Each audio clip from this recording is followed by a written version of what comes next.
Assalamualaikum warahmatullahi wabarakatuh. Di sini saya Rizka Syantul Jannah dari kelas PAID akan menjelaskan materi tentang perspektif aksiologis dalam pendidikan Islam.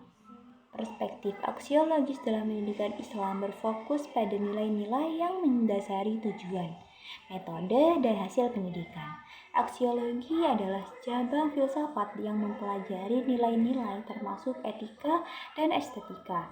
Dalam konteks pendidikan Islam, perspektif aksiologis ini mencakup beberapa aspek utama. Yang pertama, tujuan pendidikan Islam.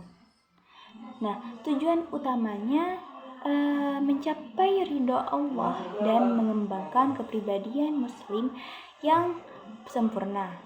Yang kedua, pembentukan karakter, membangun akhlak yang mulia seperti kejujuran, keadilan, kesabaran, dan rasa tanggung jawab. Lalu yang ketiga, pengembangan potensi, mengembangkan potensi intelektual, spiritual, dan fisik siswa sesuai dengan ajaran-ajaran Islam. Lalu yang kedua adalah nilai-nilai pendidikan. Yang pertama ada nilai keagamaan. Pendidikan harus menanamkan nilai-nilai agama seperti iman, takwa kepada Allah, serta pemahaman yang mendalam tentang Al-Quran dan hadis. Yang kedua ada nilai etika dan moral. Pendidikan harus membimbing siswa untuk memiliki etika yang tinggi dan perilaku moral yang baik. Yang ketiga, nilai sosial.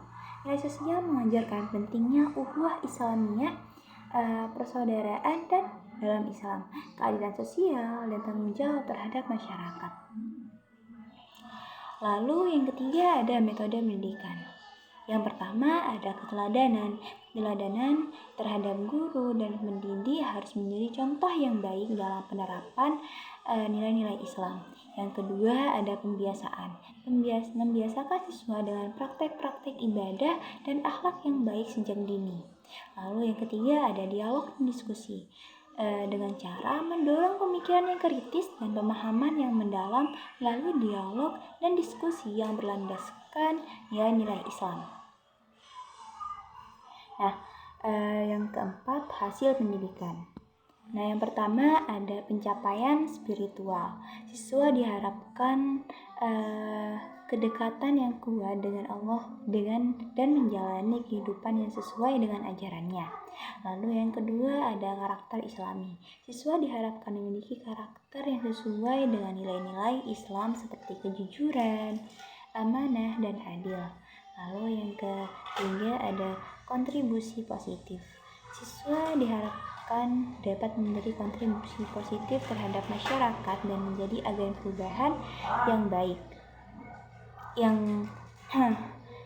Yang kelima ada integrasi ilmu dan agama.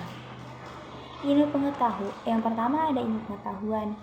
Pendidikan Islam mengintegrasikan ilmu pengetahuan umum dengan ajaran Islam, sehingga siswa tidak hanya cerdas secara intelektual tetapi juga memiliki pemahaman agama yang kuat.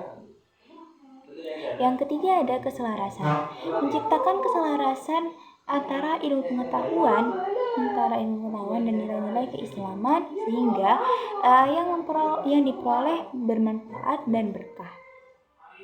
Yang keenam ada pandangan ulama. Yang pertama adalah ulama klasik dan kontemporer. Pandangan dari ulama klasik seperti Al-Ghazali dan Ibnu Khaldun serta ulama kontemporer tentang pentingnya aksiologi dalam pendidikan Islam. Yang kedua ada fatwa dan keputusan. Panduan dari fatwa dan keputusan ulama terkait nilai-nilai dalam pendidikan Islam. Mungkin itu saja dari saya. Assalamualaikum warahmatullahi wabarakatuh.